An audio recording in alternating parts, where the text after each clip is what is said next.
I've been actively following all of the Netflix updates in regards to their password sharing policy because I always get really interested when a company the size of Netflix makes business decisions that could ultimately lead to its demise.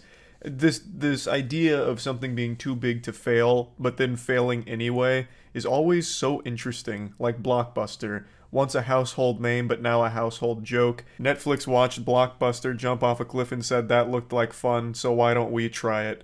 Which is poetic considering Netflix did play some role in the demise of Blockbuster, and now they're making decisions that are very possibly leading them to the same fate. I'm sure all of you know they don't like password sharing anymore. They're waging war on the 100 million password sharers. They're trying to commit a genocide on them. They've made a very strong stance, wiggling their finger, saying, no, no, no, no more of that, Buster. They've pumped up their SpongeBob anchor arms and they're busting down your door and removing access to your Netflix account if you're a password sharer. I've already talked about this twice, but it just keeps changing and evolving quicker than a fucking Pokemon. So initially, their plan was restrict access to anyone that shares passwords, where it's only a one household service where you have to be in a primary location in order to access it, and you only get a 7-day grace period while you're traveling to access Netflix. That was as lenient as they got, and they put all of these rules into effect in some Latin American countries, but now they've also put it into effect in Canada. Mudahar recently made a video covering all of this. Here you can see a notice that you receive. A Netflix account is for people who live in the same location. So if you're not a member of the family, or at least a stranger living inside the walls, attic, or basement of someone's household, you won't be able to access their Netflix account anymore. You'll just be kicked off and unable to access it. Now, originally, this was going to be going global, right? But after Backlash, they tried to play the it was just a prank bro card and say that this policy wasn't meant to go live on the American services, so when it hit the website as like an upcoming policy change, they tried to backpedal saying, whoa, big oops moment here. That's not happening yet. But then confirmed that it is happening in Latin American countries, and now it's happening in Canada. So you can extrapolate from this that it's likely coming to America very soon. Going to the website, you can see a bit more in detail exactly what the plan is. We've always made it easy for people who live together to share their Netflix account with features like profiles and multiple streams. While these have been hugely popular, they've also created confusion about when and how you can share Netflix. Today, over 100 million households are sharing accounts, impacting our ability to invest in great new TV and films. What's impacting your ability to invest in great new TV and films is common fucking sense. You guys have brain rot at the office and literally greenlight the worst shit imaginable. It is unreal, the low quality of some of your Netflix originals, and you don't even promote half of them. In the last video I made talking about this whole situation, I mentioned Bruise Brothers, which is a show that I think had 10 people watch it, and one of them was Matt, and he said it's the worst comedy he's ever watched in his life. And Netflix tries to like bury that under the rug, yet they financed it. Right? Like, you are putting money behind projects no one wants, no one hears about, and no one likes. That has nothing to do with the amount of money you have in your piggy bank, because you are shaking your piggy bank like you're trying to make it rain on a stripper. You're just putting it into projects that are bad and doomed for failure. It has nothing to do with your actual financial bottom line. You have plenty of money to invest in good TV and films. You're just not. You're putting it into trash, garbage, and clearly you're not being rewarded for it. And also, talking about the confusion around how you can share Netflix, you slimy weasels, you absolute fucking worms. What a despicable load of horseradish. You used to encourage password sharing. This little blemish is still live on your public Twitter right now. Love is sharing a password. Now, if you want to say that you've completely changed your stance on it, that's one thing. Love is no longer sharing a password. In fact, that's sin. Sharing a password is unforgivable sin, a breaking of the 10 Commandments, and you're going to jail for it. You've changed your mind. That's what you should say, not try and chalk it up to confusion as if you've never encouraged password sharing. You used to, and now you're not. Okay? It's changed. There's not fucking confusion. You're just delusional. You're the crazy one. You're taking crazy pills, not me. I'm not dumb, you're dumb. They continue to announce that it's rolling out in Canada, New Zealand, Portugal, and Spain, then talk about what's coming. So setting primary location, which is the one household system, managing access and devices, which they're saying you can now easily manage who has access to the account, even though that's never really been like a pain point or a headache. Like the only reason Netflix ever got super popular in the first place is because of the convenience and the ease of use. So it's actually just easier to pay for Netflix as opposed to pirate something. So it's never been like hard to do that. I don't know why they're advertising it as like a new easy service. So that's a weird bit of fluff there. Transferring profile, so people using an account can now easily transfer their profile to a new account, which they pay for. Watch while you travel, so you can still access Netflix when you're on like a vacation at a hotel and shit, but it's only for a limited amount of time. It's not like forever travel, at least not as I understand it. I don't know why they're leaving it kind of vague there. But then this one is a little interesting. So now you can buy an extra member. So members on our standard or premium plan in many countries, including Canada, New Zealand, Portugal, and Spain, can add an extra member sub-account for up to 2 people they don't live with, each with a profile, personalized recommendations, login, and password for an extra $8 a month per person in Canada, and then adjusting the rates for the other locations.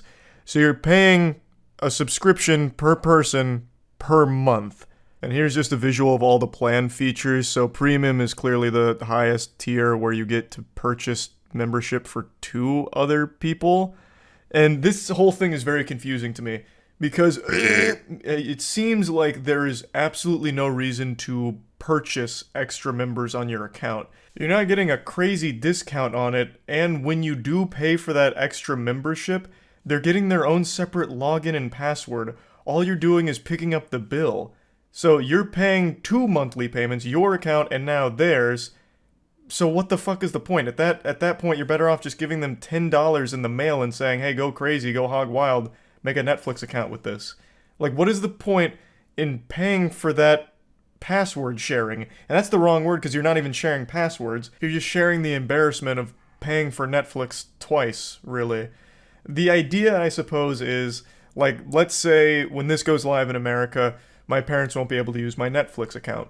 Well, I can still give them access to it if I'm a premium member by paying the fee for them too. So then I just pick up the bill for both of us and they can still have their own separate Netflix that I'm paying for as opposed to them. So it's not really password sharing, it's just giving you the opportunity to pay for a couple of other people to have access, which I think is just kind of worthless, really.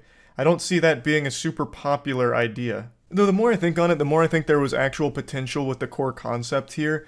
I don't know the exact numbers, but I would imagine the majority of people that are sharing Netflix passwords aren't sharing it with like fucking 10 or 20 people. They're probably sharing it with close friends and family, at least in my experience, that's who's sharing. So that's like 2, maybe 3 people. Like, you know, a divorced family where the kids want access to Netflix at both mom's side and dad's side, and so they share an account to make that easy. They can't do that anymore without paying multiple times, but why not take this idea and expand it like this? You have X amount of free account sharing, so you can designate like 2 family members that can still share your same Netflix account for free. Nothing changes there.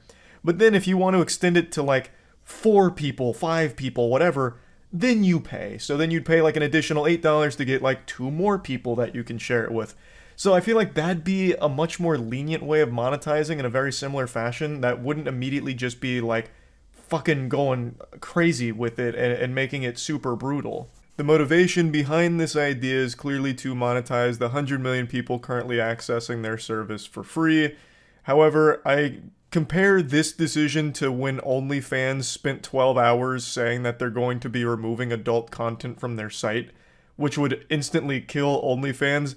They eventually had that eureka moment where the light bulb flipped on in their head and they're like, wait, if we remove porn from OnlyFans, we're going to be buried 6 feet under. We're fucked. So then they reversed it. I still don't understand exactly what happened during that time period at OnlyFans headquarters. They must have been hit by like some kind of cosmic stupid beam that reset their IQ to like 3. And they're like, oh, OnlyFans is not a porn site anymore. Now it's going to be about cooking and sports and shit. Or whatever else they were trying to say.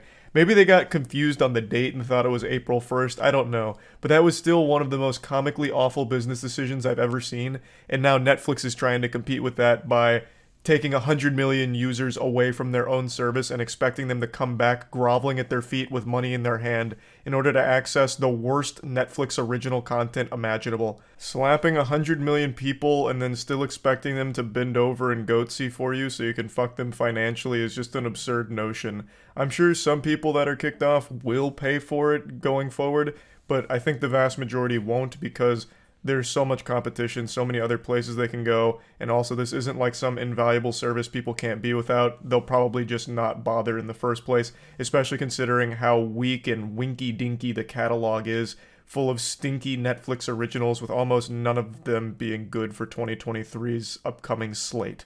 I looked at the docket for the upcoming Netflix originals this year, and there's only like 2 that stood out as potentially good, which I feel like is the primary reason Netflix users even have an account is for the originals, because if you're just on Netflix for like some of the old classic shows that are still amazing bangers, you can still find them elsewhere for cheaper than your subscription model right now.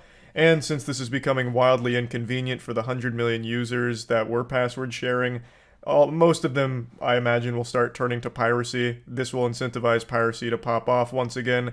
So they're just not going back to Netflix, at least not a super meaningful number of them. That's my prediction. But yeah, that's the latest update on Netflix ruining their own business model. So yeah, that's about it. See ya.